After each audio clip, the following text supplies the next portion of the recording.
Magandang gabi po sa inyong lahat. We praise and thank the Lord for gathering us this evening as we face another week with gratitude and with all our longings and prayers to the Lord. Challenged. This is how I wish to describe the characters of our readings for today's celebration. They were all challenged.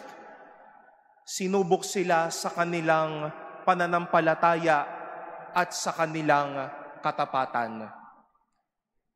The first reading, Joshua was honest enough to declare and express that together with his household, they will all serve the Lord. At tinanong niya ang mga tao kung sino ang kanilang paglilingkuran at kanino sila magiging tapat. They were all challenged with the choices made by Joshua. The gods, with a small g, of your fathers who served beyond the river, or the gods of the Amorites in whose country you are now dwelling. Mukhang mabango ang mga kanilang pwedeng pilian. Dahil sa mga Diyos-Diyosan na ito, naririyan kayo. Dahil sa mga Diyos-Diyosan na ito, parang kayo ay binigyan ng pagkakataon. Ngayon, sino ang pipiliin ninyo? Sinong Diyos-Diyosan sa dalawang ito? Pero sumagot naman sila na ang Diyos ang kanilang sasambahin at mamahalin. Dahil naniniwala sila na ang Diyos na ito yung sumama sa kanila at dumamay sa kanila. Ang Diyos na ito yung sumama at nakiisa sa kanila habang sila ay nasa karanasan ng pagkaalipin. Sinubok sila, ngunit naniwala sila.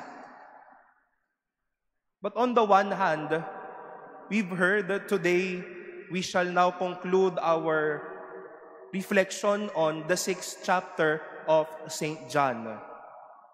Matapos mapakain ni Jesus ang mga tao, matapos na magpadala si Jesus ng mga magagandang salita sa kanila, tila nasubok sila sa mga narinig nila kay Jesus.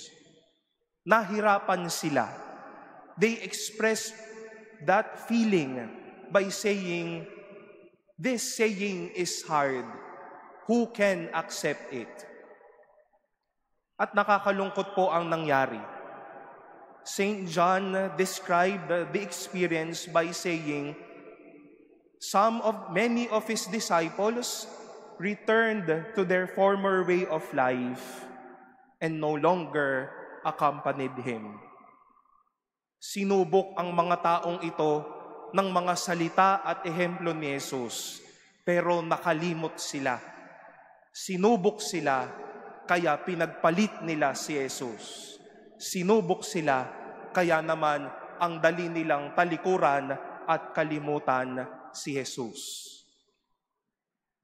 I've been reading this gospel for so many times last week.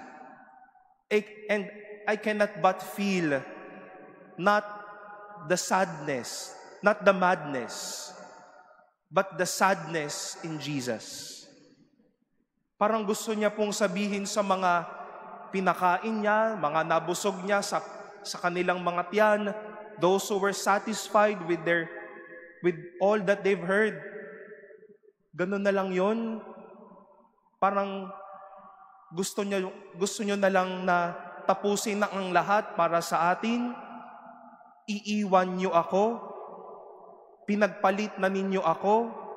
Tatalikuran na ninyo ako. Nasubok kayo, kaya kakalas na kayo sa akin.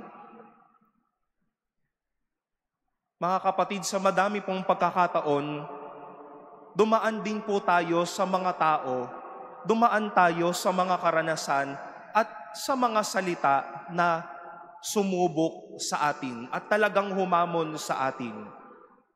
Lalo't higit, hindi tayo nakakalagpas sa mga pagsubok ng pananampalataya at pagtitiwala natin sa Diyos.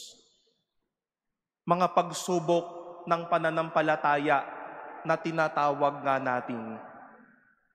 We were challenged. Will you love God or turn back to Him? Magdadasal ka pa din ba kahit parang bingi na ang langit sa iyong mga ninanais? Sasampalataya ka pa din ba kahit parang ang daming balakid, problema, trabaho, relasyon, mga bigat sa puso at buhay, issues, mga pabigat sa paligid natin, whatsoever? Magtitiwala ka pa din ba kahit hindi laging magaganda ang maririnig mo? Dahil minsan kailangan kang paalalahanan, kailangan kang masermonan sa buhay na ito. Let us be inspired how the tribes of Israel and the apostles answered, kahit na sinusubok, kahit na hinahamon, kahit mahirap, magtitiwala kami sa Diyos. Susundan namin ang Diyos. Di ba po sinubok tayo? Di ba muntikan na din tayong tumalikod kay Jesus? Di ba minsang namuntikanan na ang ating pagkalimot kay Jesus dahil nahirapan at hinamon din tayo? But why are you still here? Why are we still here?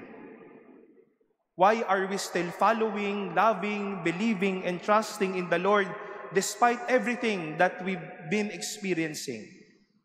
Despite every challenges, despite every hard truth that we all hear, bakit pa din tayo nagtitiwala? Bakit tayo naririto? Bakit tayo linggo-linggo nagsisimba? Bakit araw-araw tayong nagdadasal? Bakit araw-araw tayong nagtitiwala sa Diyos kahit na sinusubok tayo? And I hope we get and root our answer from what the people of Israel expressed. Dahil kasama pala namin ang Diyos. May Diyos na dumamay pala sa amin kahit ba parang hindi namin ito nakita. May Diyos na kumakampi sa amin. Hindi po laging maganda at magaan ang maririnig sa buhay at sa pagsunod kay Jesus. Minsan makirot. Minsan madaling magsabi na ayaw ko na. Aalis na ako. Layas na ako. Bitaw na ako. But you know, hold on to why are you still here? To why you are still believing? To why are you still putting your love and your trust to this loving and gracious God? Kahit sinusubok, kahit hinahamon, kahit nahihirapan, magtitiwala tayo sa Diyos. In the event and in the coming days that we will all face challenges and we too be in the midst of problems that sometimes may kill our thoughts and our lives. Mukhang tatanungin din tayo ni Jesus, do you also want to live? Kumbaga parang tinatanong ni Jesus, iiwan mo din ba ako? Hihiwalayan mo ba ako? Sinubok ka lang, hihiwalay ka na? With Peter, with these people, with love and trust, may we say, no, Lord, we will hold on to you. We will believe in you. You have the words of eternal life.